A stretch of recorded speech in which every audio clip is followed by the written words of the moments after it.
कैसे हमारे जन्म होने से लेकर हमारे मरने तक टैक्स पे टैक्स सरकार हमसे वसूलती है। बच्चे के पैदा होने से पहले, उसकी आंखें खुलने से पहले जो उसको वैक्सीन लगती है उस पर 5% जीएसटी लगता है। जिस अस्पताल में बच्चा पैदा होता है उस हॉस्पिटल के कमरे के चार्जेस पर अगर 5,000 रुपए से ज्यादा का कमरा हो तो 5% जीएसटी लगता है। बचपन में बेबी फूड जो खरीदा जाता है उस पर 12 से 18% जीएसटी, डाइपर जो खरीदा जाता है उस पर 12% जीएसटी, बेबी स्ट्रोलर पे 5 से 12% जीएसटी, और जो खिलौने बच्चे को दिए जाते हैं उन खिलौनों पर भी 12% जीएसटी लिया जाता है। तो स्कूल जाने पर यूनिफॉर्म से लेकर जूतों, स्कूल बैग, लंच बॉक्स सब पर जीएसटी लगता है। 12% जीएसटी नोटबुक पर लगता है, 18% जीएसटी स्टेशनरी आइटम पर लगता है। और उसके बाद अगर कोई एक्स्ट्रा करिकुलर एक्टिविटी बच्चे को करनी हो, कोई म्यूजिक क्लास करनी हो या फिर कोई स्पोर्ट्स कोचिंग की क्लास वो ले उस पर भी 18% जीएसटी देना पड़ता है।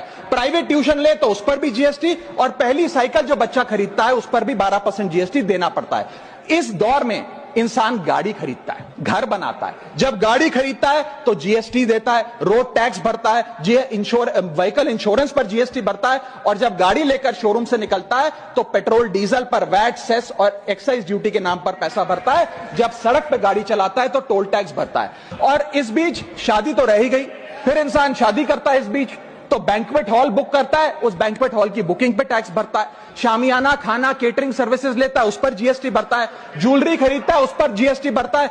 कपड़ा, शेरवानी सिलवाता है, कुर्ता पजामा, सूट पैंट, उस पर जीएसटी भरता है। यहां तक कि वेडिंग इनविटेशन से लेकर ब्राइडल मेकअप से लेकर हनीमून के ट्रैवल तक हर चीज पर सरकार आपसे जीएसटी वसूलती है। जब कोई इंसान मरता है तो उसके अंतिम संस्कार में देसी घी, चंदनवुड, नारियल, इत्तर जैसा सामान इस्तेमाल होता है, उस पर भी जीएसटी लगता है। और जब उसके मरने के उपरांत अखबार में ऑबिचरी की इश्तेहार छपाया जाता है, उस पब्लिकेशन ऑफ ऑबिचरी न्यूज़पेपर पर भी 5% सरकार जीएसटी लेती है। और मरने के बाद जब प्रॉपर्टी उसके बच्चों को या परिवार वालों को दी जाती है, उस म्यूटेशन पर भी सरकार आपसे ड्यूटी सेस लेती है।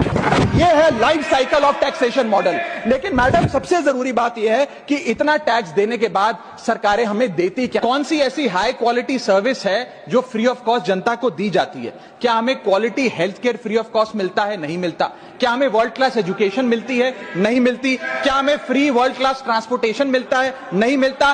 क्या हाई क्वालिटी रोड्स मिलती हैं? अगर अच्छी हैं तो टोल टैक्स भरना पड़ता है। क्या 24 घंटे 7 दिन बिजली आती है? नहीं आती। तो इतना सारा जो टैक्स सरकार इकट्ठा करती है उसका करती क्या है? इसीलिए मैं कहना चाहता हूं that we in India pay taxes like in developed countries to get services like in sub Saharan countries. कैसे